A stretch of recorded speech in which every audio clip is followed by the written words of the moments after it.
Welcome to Faculty Voices. Alejandro de la Fuente, our guest today, is Robert Woods Bliss Professor of Latin American History and of African and African American Studies at Harvard University. He's also the director of the Afro-Latin American Research Institute at the Hutchins Center for African and African American Research. Welcome, Alejandro. Thank you, Jen. It's good to be with you. Today, we're going to be talking about a subject we've talked about before, which is Cuba, but a lot has happened since the last time we talked. First of all, I'd like to ask you about the recent Summit of the Americas. Cuba's been known for a long time for disparaging international organizations such as the OAS. And yet it seemed extremely interested in attending Summit of the Americas, but was not invited by the US President Joe Biden. Why the insistence on going to the summit? And what difference do you think the support of other countries for Cuba made?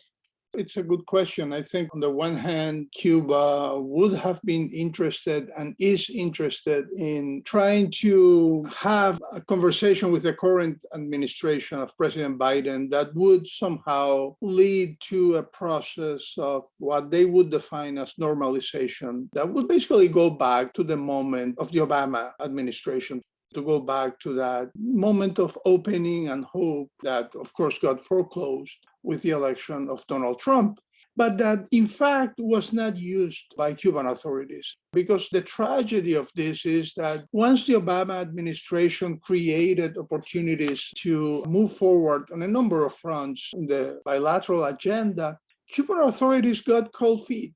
They got really concerned that they were not going to be able to maintain control of the process. They tried to slow down the process as much as possible. The Cuban Foreign Affairs Minister characterized Obama's visit to Cuba as an attack on Cuba.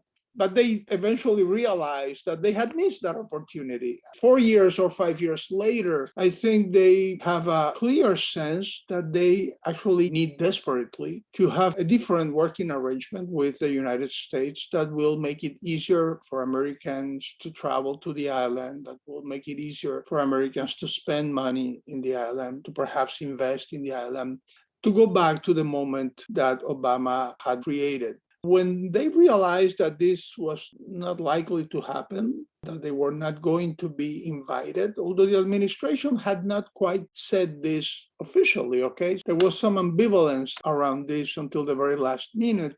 They then proactively took a stance. The president said that he would not attend anyways, that he was not interested, that they would not come. They tried to turn that into a platform to complain against U.S. imperialism and heavy-handed tactics in the region, and then tried to mobilize some of their friends in Latin America, like López Obrador or some of the sympathetic governments, to try to insert at least some protest at the summit. I'm not sure how productive that was, to be frank. And I think it's debatable whether it is productive or not to invite or to isolate a government like the Cuban government at an event like this. I think that's a legitimate point for debate and discussion. I think the administration had very good reasons to do so. I think there were equally good reasons to argue against making the opposite decision, which is that further isolation probably doesn't advance U.S. policy interests. What would you have done? In general, I'm in favor of keeping the channels of communication open. In general, I would prefer engagement rather than isolation. But on the other hand, I do understand the steps that the Cuban government has taken during the last year, particularly on the human rights front and on the front of repression, make it very difficult politically for the Biden administration to take additional steps. Again, I would rather see more engagement than isolation. I totally understand why the administration is not inclined to do that. And they also have domestic policy considerations, domestic political considerations as well. In other words, the Cuban government has not made things easier on that front for the Biden administration. If anything, the steps they have taken, especially since July last year, invite further confrontation and polarization. Could you talk a bit about that situation since July? What's happening with human rights? Unfortunately, the spontaneous popular demonstrations that took place last summer in Cuba, which were an invitation to really examine carefully the domestic situation, an invitation that activists, artists, people with very different sets of ideas and agendas had articulated explicitly numerous times to Cuban authorities. That kind of invitation was not heeded by Cuban authorities, and they responded with a call to arms. The president, Diaz-Canel, basically said something to the effect that the order of combat has been given. Basically, these people would have to be pushed back into their homes and into their spaces. These demonstrations were met with repression. After that, the state detained a large number of people. We're talking around 1,000 people were detained. Many of them have been tried. They've been accused of very serious crimes, even though many of them simply marched on the streets and sometimes chanted slogans against the government. They've been given sentences between 10 and 20 or 25 years, which is absolutely mind-boggling. And they have managed to contain popular discontent through repression. Now, repression works. I think people forget how effective repression can be, because sending somebody to jail for 20 years basically destroys a life. For what? For chanting slogans or saying things against the government in the streets? This turn towards open repression has not only made it clear that the calculation is that control is the number one priority. How this looks internationally is distant second at best, and that they are willing to pay that price. It is probably not a coincidence that as the Cuban government has turned towards increasingly open repression, it has become also increasingly isolated internationally, and it's aligned itself with a group of countries globally that one would not want to be in their company otherwise. Countries like North Korea, Iran, Russia, Venezuela. It's a terrible development because I think there was an opportunity, in fact, to approach this differently and with much more creativity. So would you say that that new spirit of solidarity, I think Carolina Barrero, a Cuban art historian, told the LA Times that these demonstrations represented a involvement not just of elites and artists, but of common folk? Is that dead? Are ordinary people just afraid? What's happening with the level of dissent in civil organization? I think the ordinary people, ordinary Cubans got the memo, which is not a particularly subtle one, which is that almost any expression of open dissent will lead to harsh consequences of different kinds. There are people who, for instance, have posted things in their social media and they've lost their jobs. They lose opportunities, which is why in 2022, more Cubans have arrived illegally in the United States than in the Mariel boat lift of 1980. We have had another Mariel this year, and this one is over land, mostly through the Mexican border. The island is running away. Cubans are running away. In any way they can, they're leaving, trying to put their lives together somewhere else. The Cuban government made a deal with one of their allies, in this case Nicaragua, allowing Cubans to travel there without a visa. And those getting a ticket from Havana to Managua today is extremely difficult and expensive, not because anybody wants to go to Managua, but because everybody wants to get into Central America so that they can walk to the United States. This has put an enormous pressure, and the Cuban government has actually done everything they can to facilitate people living. But this is a human tragedy. You asked me about how ordinary Cubans are coping with this. I think many of them, their answer has been trying to get out of the island and trying to simply leave. It's tragic because there was a moment in which it looked like there were other possibilities. There was a small entrepreneurial sector that appeared to be growing without surrendering some of the original dreams of social justice that the Cuban revolutionary process once embodied 60 or 70 years ago. So ordinary Cubans are coping the best they can. It's very hard. Daily life is very hard. There are shortages of every kind. Blackouts are happening almost on a daily basis. Food is hard to come by. Cubans tried in July last year to voice their discontent about this, and they were met with state repression. So they're living. They're living in any way they can. Why are the shortages getting worse? It's a combination of things, really. I think on the one hand, the pandemic didn't help, but the government has failed dramatically on the economic front. And there's no other way to say this. And any other government on earth will have to acknowledge this and will have to pay a political price for this. The sugar harvest of 2022 is at the level of the second half of the 19th century. The last time Cuba produced so little sugar was in the 1870s. 1870s, you heard that right. This is not due to the American embargo. This is not due to the pandemic.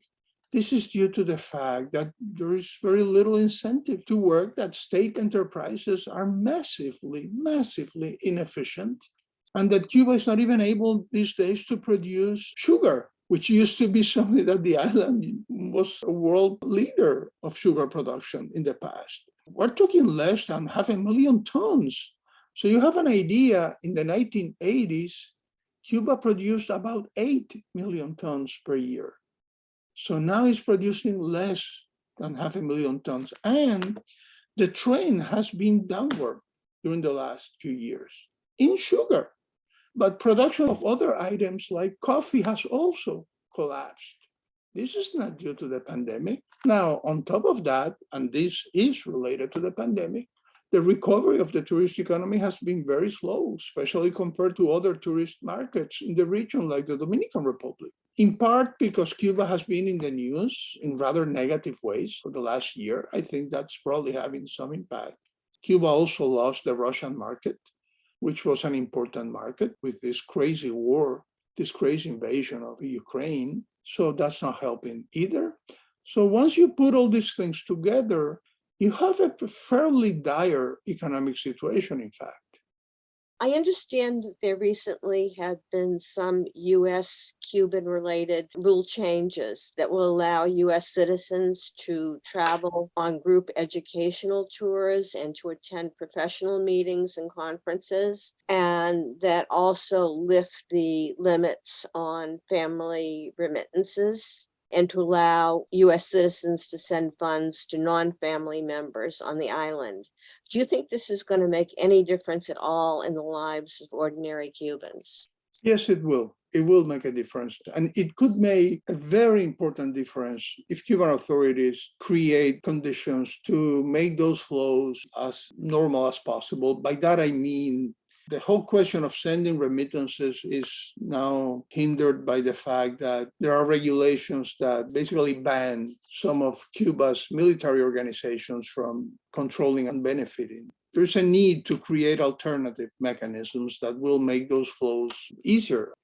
But I do think that these are steps that can have a favorable impact on the lives of ordinary Cubans. Take into account that when American citizens were traveling in larger numbers to Cuba back in 2016 or so, Americans did not go as tourists. Many of them did not stay in the hotels that are controlled by military corporations in the island. They stayed in people's homes, Airbnb model. So their money was going actually, in many cases, to ordinary Cubans.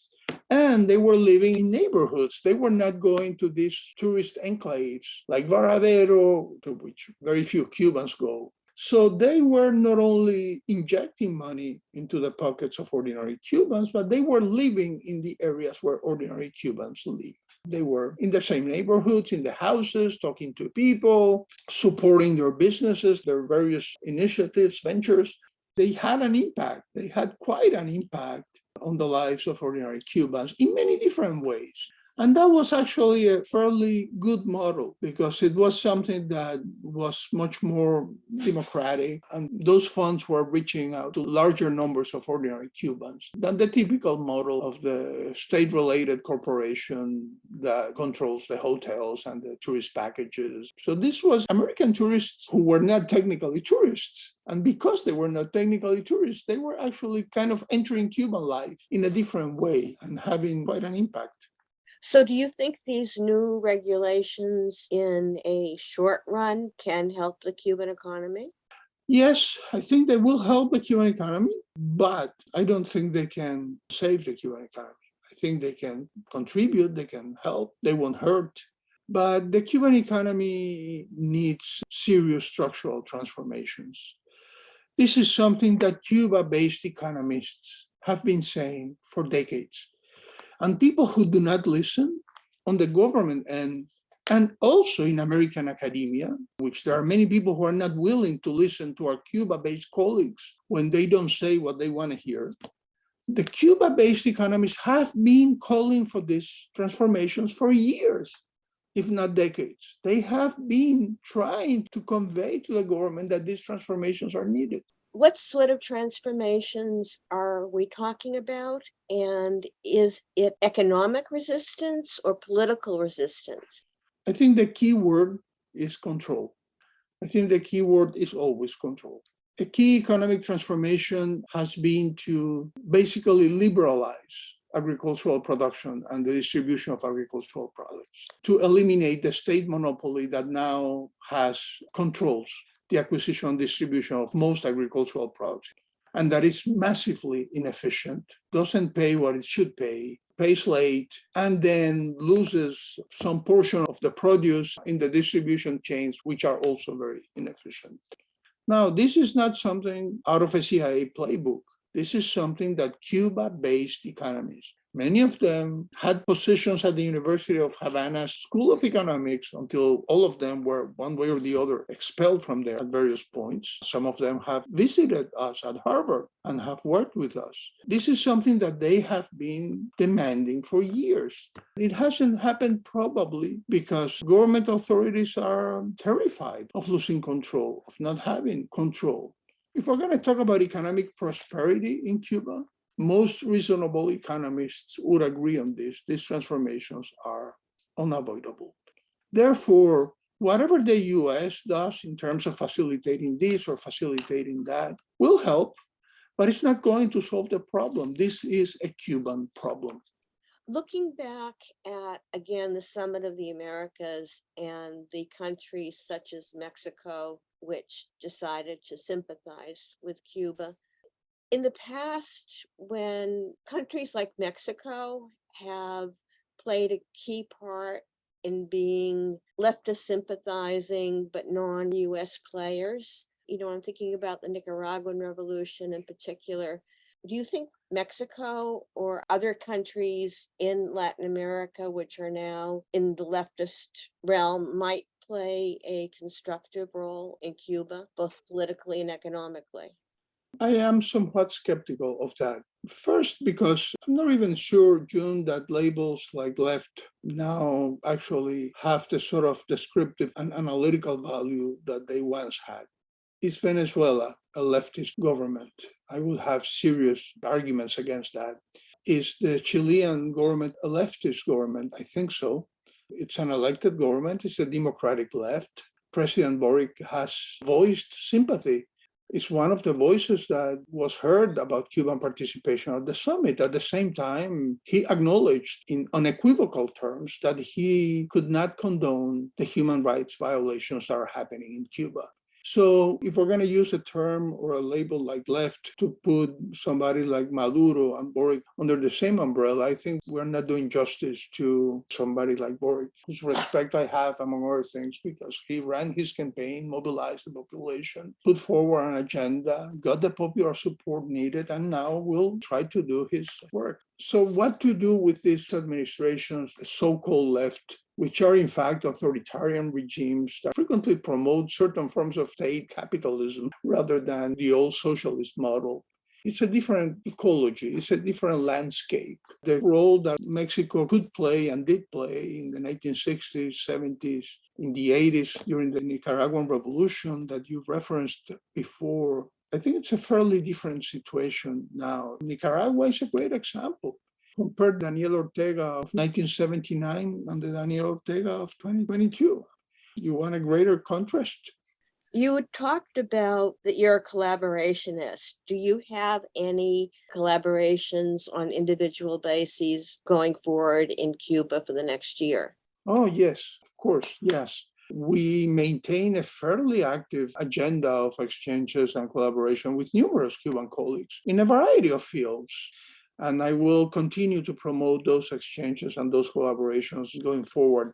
One thing to understand is that the notion that collaboration with Cuba doesn't mean anymore collaborating with Cuban official institutions, among other things, because Cuban scholars and knowledge producers are all over the world, literally, in part because many of them decided to leave at various points to continue their careers, but in part also because many of them lost their jobs at official institutions in Cuba and have been forced to continue their intellectual work elsewhere. But I certainly continue working with Cuba-based scholars, artists, activists. My own take on this is that one has to be respectful of people's various views about these complex questions. I don't believe in any kind of purity test to work with anybody on this thing. I do believe, however, on excellence, and that is a criterion that we do apply to our exchanges. But we will continue this kind of work. I'm very excited that Tania Bruguera was appointed this year in the theater and dance program as a senior lecturer on performance art.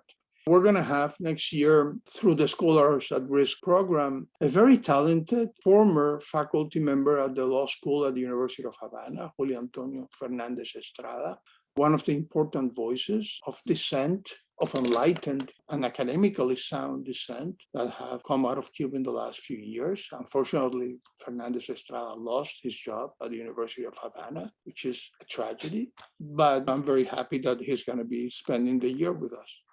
Well, I'm glad to hear that there are collaborations going forward. Do you have any things that you would like to comment on before we wrap up? As you can surely hear from my answers, I am not very optimistic about this moment. I think that what's been happening within Cuba is fairly tragic. But I do hope that there will be opportunities, that there will be the political will to create the spaces that Cuban civil society is demanding. One thing that I have repeated ad nauseum in the last year is that every civil society organization, every movement has one central demand, and that central demand is dialogue. Dialogue, not confrontation, not civil war, not invasion, dialogue.